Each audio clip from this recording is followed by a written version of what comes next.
असलामुअलैकुम। अज मेरा इतफाक होए जलालपुर भट्टियां दियां छोटियां मार्केटां दे विच जान दा। बोड़ मार्केट, खोखा मार्केट, खजूर मार्केट ते लंडा मार्केट दे विच।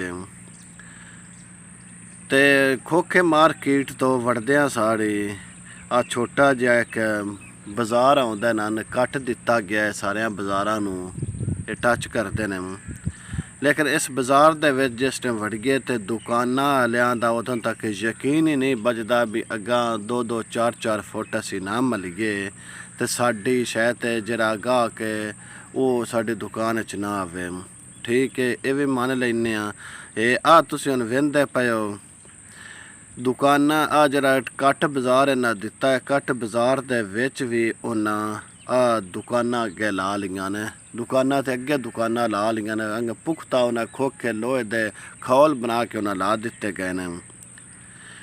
ते इत्थे ना अजकल तुहानूं पता है कुछ नवीं नवीं गंदम भी चीती है तो कुछ अगों ईद मुबारक भी आ रही है।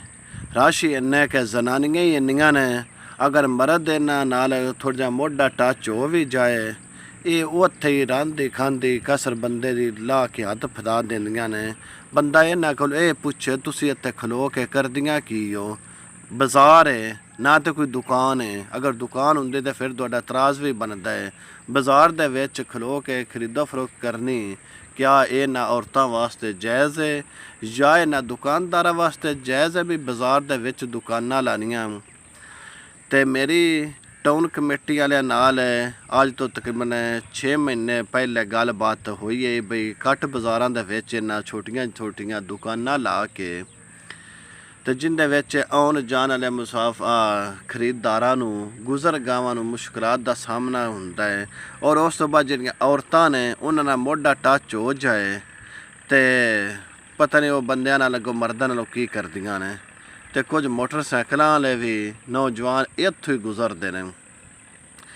तो उन्हें भी आख्या जनाब मियां दियां मार्केटां ने अगों इलैक्शन नेड़े वे सौरी असी ये काम नहीं कर सकते। तो फिर मैं मियां हैदर अगे भी गल की मियां जी कट बाज़ार दे विच आ दुकानां ने मुश्किलात दा सामना हुंदा है, गाहक गुजरते हैं नहीं लगींदा, इन्हां दी कुछ आखो मेहरबानी करो। मियां होरें भी आख्या बई इलैक्शन नेड़े वे सौरी असी हुण नहीं कर सकते, सानूं वोटां दा मसला है। मैं हुण ये आना मियां जी 4 महीने हो गए इलैक्शन गुजरे नूं ही ते हुण ते नज़र करम कर दिओ भी आ कट बाज़ारां दा तुसीं हाल आके वेखो इत्थों जो गुजरदे लगींदा ही नहीं।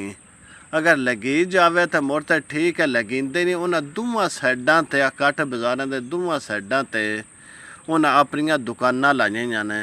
अलहदा किराया तुहानूं कोई नहीं देंदे, या किराया तुसीं इस इन्हां बाज़ारां दा भी मुड़ वसूल कर लवो तो फिर तो वो ठीक हो जाता है। ये मेहरबानी करो इन्हां नूं ये कट बाज़ारां तो जिहड़ा रश है ये घटाओ ताकि बाज़ार जिहड़े ने खुले होण। इत्थे गुज़रगावां तो खुलियां तुसीं आके कोई हालात वेखो इत्थे की सूरत हाल हुंदी है।